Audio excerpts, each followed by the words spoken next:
Welcome to Conversations Different, the podcast of the Santa Fe New Mexican, featuring the interesting people, places, and issues of northern New Mexico. This is Inez Russell Gomez. Today I am talking to members of local search and rescue teams. These are the folks who go out after dark and find individuals who have become lost. Welcome, Al Webster, Yvonne Gillespie, and Lee Kolosna. Tell us about yourselves. I'm Al.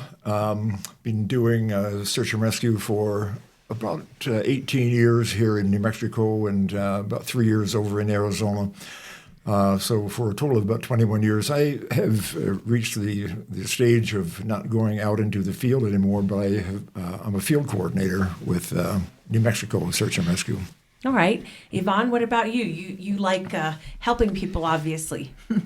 Yes, I've enjoyed volunteering for search and rescue. It's a very delightful way to serve people and also be out in the mountains and explore all types of wilderness and desert that we've got out here. I joined back in 2001, so I've been with search and rescue since 23 plus years. Wow, that's a lot of commitment. That's crazy. And Lee? I'm the rookie of the group. I've been with Search and Rescue 7.5 years. I met Al at a church formal, and he recruited me, and my life has changed ever since. Now, let's go back to the rookie, Lee. What makes a person living an ordinary, nice life decide that they're going to be woken in the late evening, middle of the night to go out in the dark and help people? I moved here 10 years ago, and I was working at the time, and I had retired. And after I retired, I wanted to do something that gave back to the community. And just because of that act of faith that I met Al, I wanted to do something that involved the outside, involved giving back to community, as well as enjoying all the things that were magnificent about the land of enchantment here. And, being outside and giving back to the community are two things that you get because of search and rescue. That's right. And everyone says there's nothing to do in Santa Fe. And I always quote my father-in-law from Taos. He always said, go outside. Yeah. What led you to do search and rescue, Yvonne? Oh, that's a good question. I two things. Back in 97, my 3-year-old son was about to start preschool. And so I was at Winrock for all the back-to-school sales, and my son was separated from my husband and I. Oh, how scary. And that was 45 minutes of just sheer terror because everybody was calling security and people were looking. I was having to stand in the food court because that's where we had lost him, and they figured maybe someone will bring him there.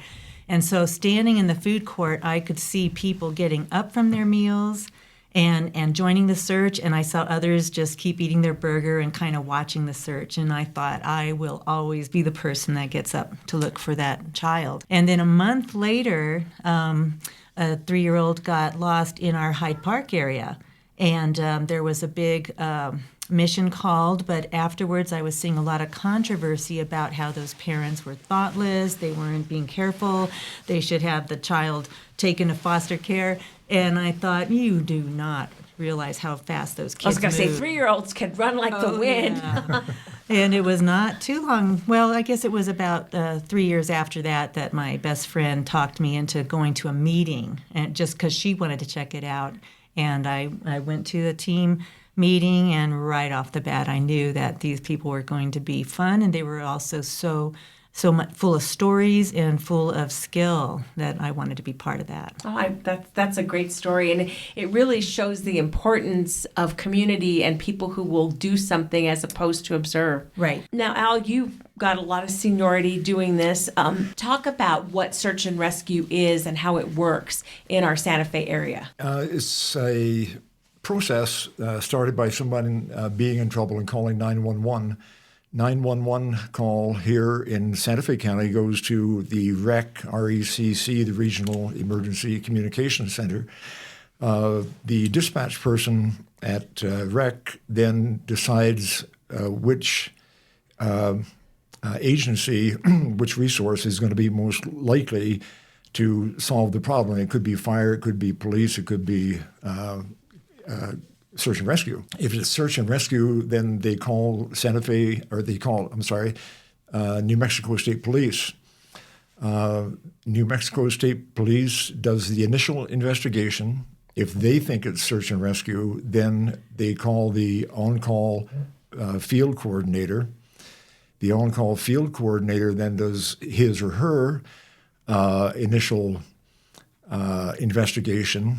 And if they determine that it really is a search and rescue mission, then they start calling the appropriate resources. The resources could be a mounted team, it could be dogs, it could be ground pounders, it could be air assets, it could be including drones and helicopters. And A lot of resources. yeah, we have a available. lot of resources available to us. Yeah. Does that process take a long time? That's a good question. The answer to that is the way I described it, it seems to take a long time, but it really happens quickly. From the time that the dispatch person at REC calls for New Mexico State Police until the time that I'm called, it could take as little as 25 to 30 minutes. And then I'm called, I do my investigation, and then start calling resources. So by the time that a person calls 911 until the time that the resources are actually in the field, it does take some time for the resources to spin up their Right, because you got to assets stop as what you're well. doing, get your gear, and get out there. Yeah, and it could be And- 3 o'clock in the morning, and they may have to drive for an hour Right. to get there. So it could be an hour, it could be 2 hours. It depends on exactly where the resources are needed. Okay, how many people get called out? I mean, obviously it might depend on where it is or whatever, but let's say you get called and there's a missing person in the mountains, not in town. There's an older person from one of my mentors. Let's put it that way. I'm fairly old myself, but Aren't we all? Yeah, that's so. Please not.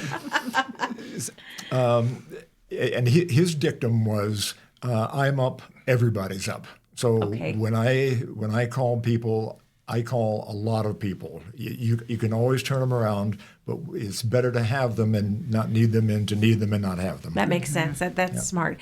I remember covering lost people in the mountains over the years as a reporter, and the ending can be so horrible or so inspiring depending on whether you find the person quickly or whether they might not be alive. And that's another reason for sending as many people out into the field as you possibly can. Your chances of having a positive outcome are better with the more people Right. you have. Do you remember your first mission, Yvonne? My first mission where I actually got out in the field, because there can be stand downs and stuff, was actually out at San Ildefonso. Oh, wow. And it was a young boy, I think a 6-year-old boy, that was missing. His family reported him. It was a large family. And so we all went out down the arroyo to towards El Rancho and wherever. I know that we were searching that area. And this young boy ended up being found.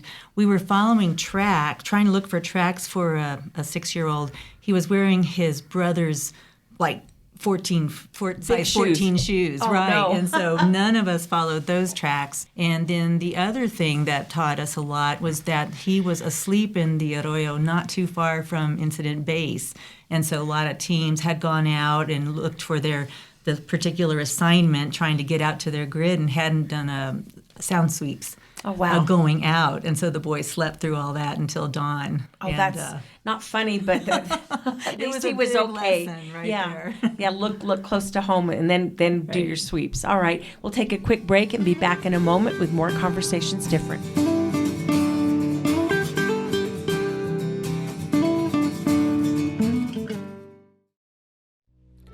Are you dreaming of a home of your own in Santa Fe but feel like it may never happen? HomeWise is here to help. We are a local nonprofit that has helped close to 7,000 New Mexicans from all income levels and backgrounds become homeowners. HomeWise has everything you need to succeed in home ownership, including free coaching and classes, real estate services, affordable fixed-rate mortgages with low down payments, and down payment assistance to qualified borrowers who meet income restrictions and credit qualifications. We'll be with you every step of the way. Get started today on your path to owning a home. Call 505-983-9473 or visit us at homewise.org. Equal Housing Lender, NMLS number 188231.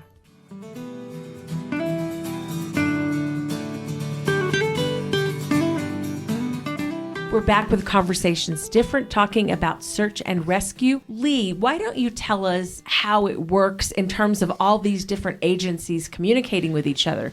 Do you guys speak a certain language or have a protocol? Interestingly enough, the Incident Command System, ICS, was started after the terrible tragedy of 9/11 in 2001, where they found that they had New York Fire and New York Police and New York EMS and FBI and ATF and other organizations all on different radio frequencies, all speaking different languages, all using different codes. Okay. And so what got established was the Incident Command System, where there's a very clear structure of who's in charge, even if you're not part of that specific organization. So I'm going to point at Al here, right? He is an incident commander on many of the missions that I've been on. We all know when we go to the mission that he has a role to play. We all know that we talk on a certain radio frequency, and we know that we have to use plain language. We can't use codes like police do, and we all understand who is responsible for what. We are broken up into teams. We are sent out on assignments by section chiefs who are like underneath the incident commander, and everybody has this very distinct role that we do as part of our training to make sure that even if I'm going out on a team that might have, for example, some New Mexico State Police people with me, or I might have somebody who's an EMT, or I might have somebody from the Forest Service, all of us are on the same page as far as how we react to it, how the organization is done, and how we report back. That makes it simpler to make sure you're all working for the same goal and not fighting over who's in charge or what were you meaning when you said X or Y. Exactly. That's interesting. Mm-hmm. So, Yvonne, when you got trained, what did they tell you? I mean, what did it take for you to get ready to go out on a mission? I mean, obviously, a person would have to be in somewhat decent shape, perhaps be an outdoors, like a hiker, that kind of thing. What did you need to actually fulfill the idea that you wanted to be a volunteer? At my first team meeting, they let us know what kind of criteria. First, they asked us why we wanted to be there, and that you can draw a lot of information from people that way. And so I did tell them I loved backpacking. I loved our mountain area. I would like to do the work they do. So after the second meeting, I was gone ahead and was voted in, and I was assigned a mentor. And that mentor leads me through all the core skills that are required for any searcher. And they make sure that I'm trained adequately in ropes, in knowing how to what to carry in my search pack, making sure I know what to wear, how to make sure that I've got the food, different skills that would really help the team in finding a subject, navigation, radios. They really introduce you and also make sure that you're pretty skilled at this before you actually go out into the field. So what is different about what you need to know as a search person versus what you do just in backpacking? As a search person, now you have to be much more aware of your location because, one, we're often off trails, where as a backpacker, I'm carrying a load, so I'm going to stay on the trail as much as possible. But here we are having to keep very aware of our surroundings. You're aware of the terrain because people can only hear you at some distances, and depending on what the terrain's like. So you're giving call outs for them. You're looking at the ground to see what kind of clues you might be able to find or tracks that you might be able to find. And also try to make an educated guess, communicating with your incident base where a person might likely be. And sometimes you can kind of help base tailor your search if you think that there's an area that needs a little bit more looking. Go over here. I notice these things kind of. Correct. Yeah. And so you also have to pace yourself pretty well because I pack differently than just backpacking because now we might need to have some extra clothes to help the lost subject or food or water. All right. So you need different items. That makes sense. We also look at, you're talking about where people might be. Most of us have studied lost person behavior. It's a formalized course to determine people of certain categories tend to do certain things. A 6-year-old is going to do something different than a 15-year-old. An 85-year-old person is going to be doing something different than a snowboarder. So in lost person behavior, it gives us a fairly good idea as to what this person might be doing and where we might best deploy resources to find that person. Oh, that's so smart. What should you do as opposed to what you might do? Because I know I get lost and I just keep frantically trying to go back to where I should be, but I think that's probably the wrong reaction. There are many different things that a person should do before they even leave home. Right. And they should tell someone exactly where they're going to be going, what time they're going to be there, what time they plan to be back. They should also carry the 10 essentials, and I'm going to ask Lee to talk about the 10 essentials, the things that they should take with them. Most of the people that we look for who come from out of state are simply not aware of the situation here in New Mexico. They think that New Mexico is a little bit like walking in Central Park in... They're going for a walk, not for the wilderness. Going for a walk instead of going into an area where there's animals. People have been injured by cattle. Oh, that's not funny, but... Well, yeah, most of us, if you have a small herd of cows coming toward you, are not going to get their hiking pole and hit the cow. And cows don't like that. Nope. And there were some injuries that resulted as a result of that kind of behavior. People are not accustomed to the elevations that we have here, the partial pressure of oxygen elevations. They come from a much lower elevation. They come here thinking that they can function the same way, and it doesn't work for them. Right. Yeah. So, Lee, what should I take when I go hiking? What are my 10 essentials? The 10 essentials are those things that will allow you to deal with the environment that we're in. And I say this not to be overly dramatic, but these mountains will kill you. Yeah. And we have all experienced that. We've experienced jubilation at finding people who are so happy to see us. We have found people who are deceased because they didn't pay attention to what they needed to. So the 10 essentials, and I don't remember exactly 10 of them, but the point of the matter is you need to have equipment that will allow you to be out in changing conditions. That means you have to have rain protection. You have to have, obviously, water and food. One of the things that I recommend more than anything else, and people kind of look at me strange, and I'm holding it up right now for those viewers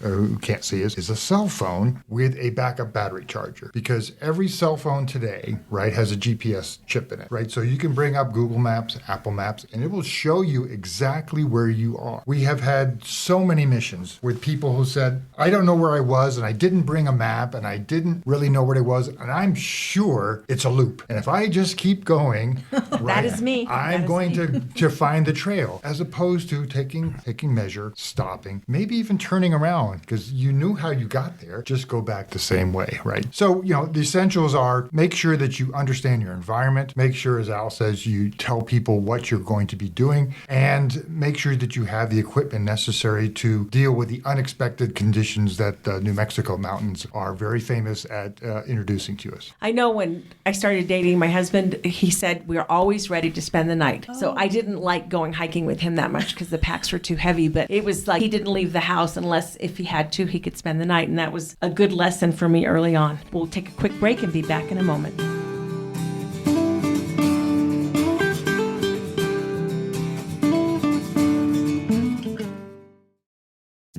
This is Patrick Dorsey, publisher of the Santa Fe New Mexican. Looking to reach a wider audience and grow your business? For 175 years, the Santa Fe New Mexican has been the trusted voice of Santa Fe, with unmatched local reach in print and online. In addition to our long-standing, independent, family-owned newspaper, we have a full-fledged marketing team with the expertise to help you succeed in the 21st century. From traditional print to precision-targeted digital advertising, we have the tools to connect you with your ideal customers. Partner with us and see the results for yourself. Advertise with the Santa Fe New Mexican and unlock your business's full potential. Visit us at santaFeNewMexican.com/advertising or call us at 505-995-3852. Thank you.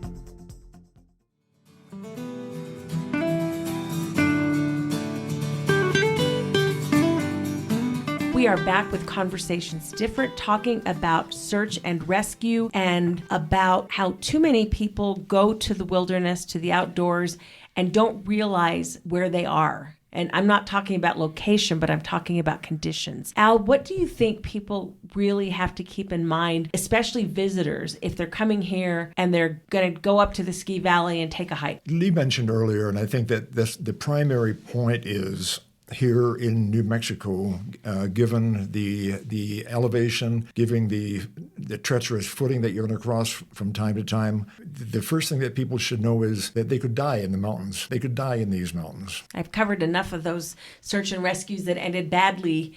I'll never forget a married couple that had gone for a walk in the winter, and they got turned around because it was actually, we had snow that year. Huh? It was a long time ago. But they were sitting together on like a snow bench or something, holding hands, so close to the road and so close to their car. It just still, I've never forgotten that. And that's like, God, 20 years ago, 25 years ago. When you're out, what tips, like let's say you have friends that come to visit you, what tips do you give them to be careful but to still enjoy the outdoors? Well, one of my first tips is to bring anything that'll help a blister. Smart. Because that's one of the first things that's going to mess up my friends. I always tell them to make sure that you've got a really good rain cover, some way to protect yourself, because that'll help you in cold and the wet, and to make sure it's very sturdy gear, because our storms are fierce. They come down pretty darn hard, followed by hail. Yep. Food and water, because if we're hiking in an area like the Red Dot, Blue Dot trails, the Bandelier area, it's surprising how fast people can go through their water when they're not quite acclimated, especially visitors, because they're not used to the elevation and the dryness. And if it's the summer, the sun, because we're so high, the sun is just really, hard. Oh yeah, it's pretty harsh. Things that you always need that people don't often know how to use is their knives, their fire starters, and map and compass, but those are very essential in your packs. And so when I take friends that aren't familiar with the area, I make sure that I keep close track of them, because those items might not help them a whole lot. They won't know how to use it, but that's invaluable for anybody who's out here in the wilderness. We've been out past dark quite often, so bringing an extra light is a big help. I do agree with the phone, because it's a tool of many uses. Yes. And flashlight's another one of those. Well, I've heard somewhere, and I don't know if this was good advice or not, that you should leave a voicemail. Change your voicemail when you go on a long hike and say, if you're trying to find me and I haven't come home, I went hiking today and here's where I am. Mm-hmm. And that at least gives people your potential location. That's a thought. Yeah. I think doing that before you hit the trail is good. I've heard some people discourage it once you're out there and lost. And I'm not sure why, other than you might be eating up your battery and stuff. Right. I think we've all heard the story about the young man, I think, that was lost.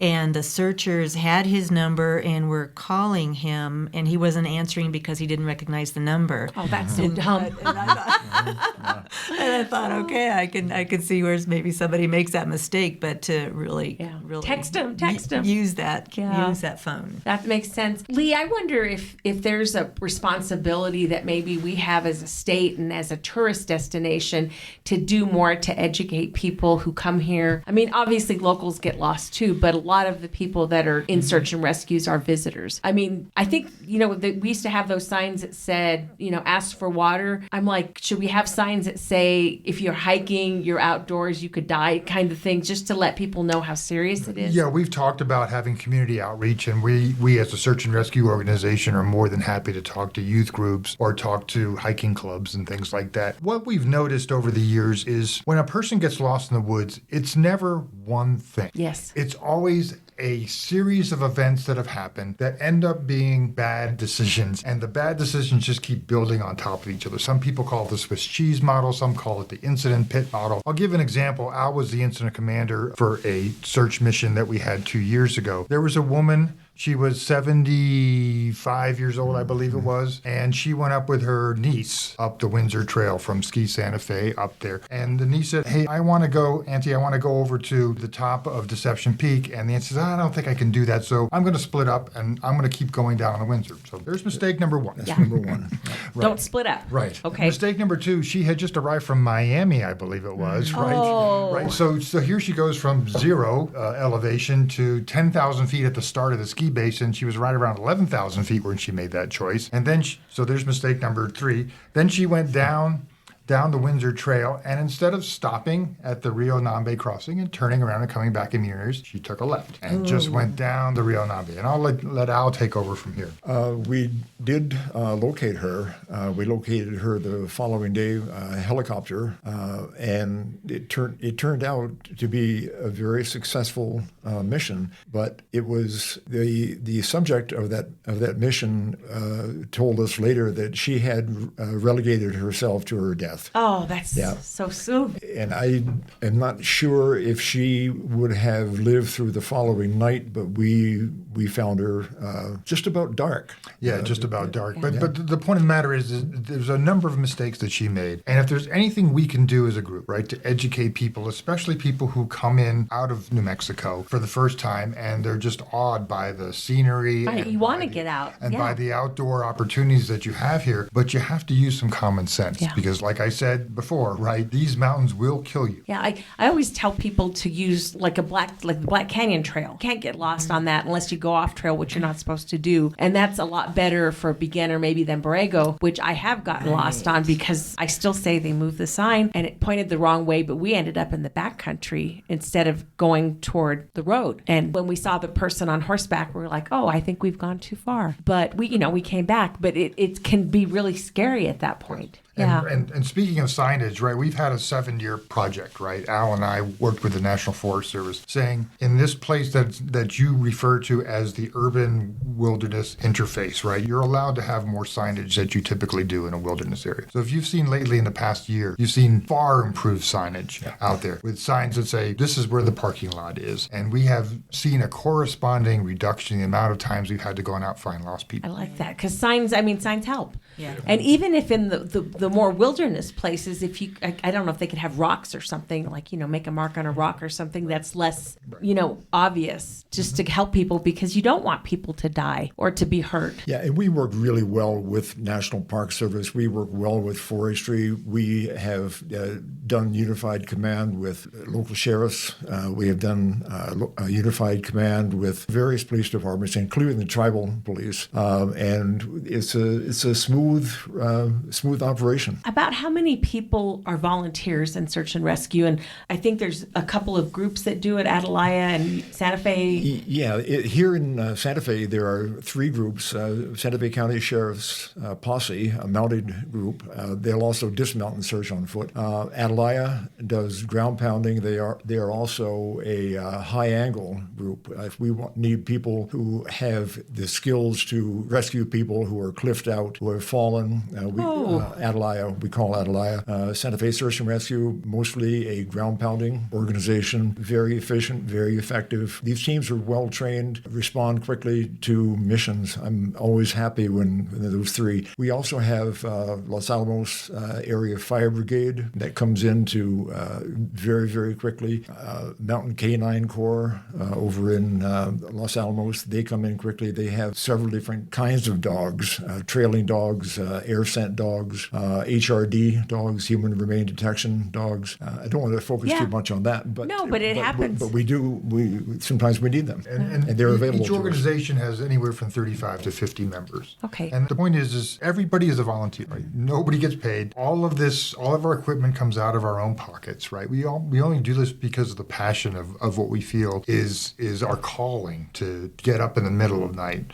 As I said earlier, right? 80% of the missions are at night. night, Yeah. right? So you get that phone call at 10 o'clock at night, just as your head hits the pillow, and you go, oh, God. And you may have to drive 2 hours to be someplace northern New Mexico that you've never been before. You have to walk all night looking for somebody that you may or may not find. But to me, it's the human condition. I've had people burst into tears when we find them because they're so happy that we have found a person. Because what we realize as searchers is when you find a person, they are scared to death, right? And when they come across them, you are like angels. You're their heroes. Well, we're heroes for Yeah. them. And we bring them back. And at the other time, we've seen some really, really disturbing things, right? We've seen homicides. We've seen people who have taken their own lives. And so we see this range of human emotion. To me, the benefits always outweigh the detriments, right? To me, getting up in the middle of the night, going out and searching for somebody, always with the possibility that there's a potentially good outcome where loved ones are just so thankful that we've done what we've done. That's what makes a difference. Yeah, we're all optimists. We hit the ground in a very, very positive way. We wouldn't be able to do this, I think, if we were not built in both type A personalities, but optimistic type A personalities. I don't know. I'm a beta male. Are you a beta? Oh, no. No, I thought they said masculinity was back. You just have to get a perm first. Okay. Yvonne, what did you learn in your recent outing? Oh, Because sometimes you can be as prepared as possible and stuff just happens. well, that is true. So the day after Thanksgiving, I had gone on quite a rugged hike down in the Alamogordo Mountains. And my father-in-law knew where I was going, but this place was pretty remote, no cell service. And I did not realize that once I took quite a fall. And fortunately, I had been carrying my search pack because I was in training for a big ski trip. And I had heard the pop when I landed, so I knew I had done a pretty good job on my leg. I had the gear I needed to survive, and I knew that the weather wasn't too bad there, but I knew I was also on my own. And even with all the years of experience I have, I did get shook up for a little bit. I Yeah. had to kind of get it together, and I had all of my SAM splints and bandages, and so I went ahead and did what I needed for my leg. And That's and- hardcore. So you splinted your own leg. Yes. Oh, And then found a good big stick that could help me. I had my 2 dogs, and one's pretty tall. So with those 2, it probably did help center me a bit. And the fact is, I knew I was going to have to get myself out of there. What did I learn? I'm glad I had my pack. That was a big deal. It was a new phone. And so part of it is I probably could have gotten to know it better to see how I can't send out some kind of call. Okay. And so that might be the one thing that I'd like to do differently is do an in-reach or whatever some of this new technology is. It's hard for me to learn the new technology, so I'm having to tell myself to just do it. But otherwise, then it's just a matter of take it one step at a time. It took, this happened at 12:30 in the afternoon, got to my truck just before 5, and so it was already getting dark. It was dark by the time I got to my father-in-law's. and you had to drive yourself. So you had to walk out and drive yourself out on a broken leg. With a stiff clutch, yes. Oh, and I was just going to say, and I bet it was a standard. I knew it. Oh, that's painful. It was painful. Oh, and there's nothing like a broken bone. Yeah. Yeah. And here you are, though. You're walking beautifully and back at it. Yep, I'm gonna be back out in the field again, but it was a good lesson. And a big thing about being in search and rescue for me is that a lot of these folks that get lost, I did the same thing when I was much younger, and apparently I'll still do that once in a while. And so I get it. I do want people to learn and keep themselves out of trouble, but I have compassion for folks that find themselves in a situation and are embarrassed or scared. I get it. Yeah. Yeah. And we never blame people for becoming lost, becoming injured. We will never say, you should have. We never do that. That makes it better, easier to be rescued, because I know when I've gotten lost, I feel like a dope. But, and luckily I've worked my way out of it. But it's nice to know that if you had to come get me, you wouldn't sneer. Do you guys have enough volunteers? Do you need more people? We need more people. How do people volunteer? There are, every team here in the Santa Fe area has a website, Santa Fe searchandrescue.org, I believe. I think it's also Atalaya searchandrescue.org. Okay. And there are Facebook pages that are up, and they keep them fairly well up to date. Good. So you could go look and see what you needed in case you wanted to be a volunteer. Because I know a lot of times with volunteers in Santa Fe, they need younger people. And I don't know if you guys have enough of those or not. We never have enough people of any age. Okay. But younger people would be really beneficial. Because I know at the homeless shelter, everyone, when COVID happened, almost all the volunteers had to quit because they were over 65. Oh. Yeah. So they really were short. It was fascinating. It's like, man, we got to step up if you're not 70, That's good. What else should people think about when they go outside? Give us a kind of a closing thought, Al. They should pre-think that they could become injured and think about what they would do if they become injured. They should pre-think what they should do if they become lost. As we've said here, most of us don't go out into the wilderness thinking that we're going to go and get lost. But what happens if? What happens if you slip? What happens if you fall? What's your fallback? That would be the mindset that I would recommend people develop as they're going hiking. And it's not only hiking in mountains. It could be you're hiking down on the rail trail here. Right. It could be you're down in the Galisteo Basin or down in the Santa Fe Conservation Trust land. It's still possible. Those trails are not well used, and it's still possible to become injured, to fall. Other things could happen. People have strokes. They have heart attacks. So what do you do if? What happens if? That would be the mentality that I would recommend that people develop as they go out on a hike. That have a backup. And probably don't try to be reading while you walk so that you trip and sprain your ankle in the middle of a royal chamiso. And that hurts your phone, so then you can't call anybody and you have to walk home. Don't text and hike. Oh, that's true. I like those trails because they're flat, so I always think I can read while I walk, and I've learned that was a bad idea. But it was a good book. Even on the rail trail, there are dogs out there. I've been on the rail trail. There are snakes out there. I've been on the rail trail. There are people on fast-moving bikes who don't ring their bells. They don't ring the bell. They don't give you a passing on the left side. Yes, you know? yes. So it's possible to get run over by a bike out there. That has been close. I've got something. If people do get lost, I'd like them to just kind of ground yourself. First take a minute to grab a bite. Take some water. Just kind of get yourself grounded and take a look around.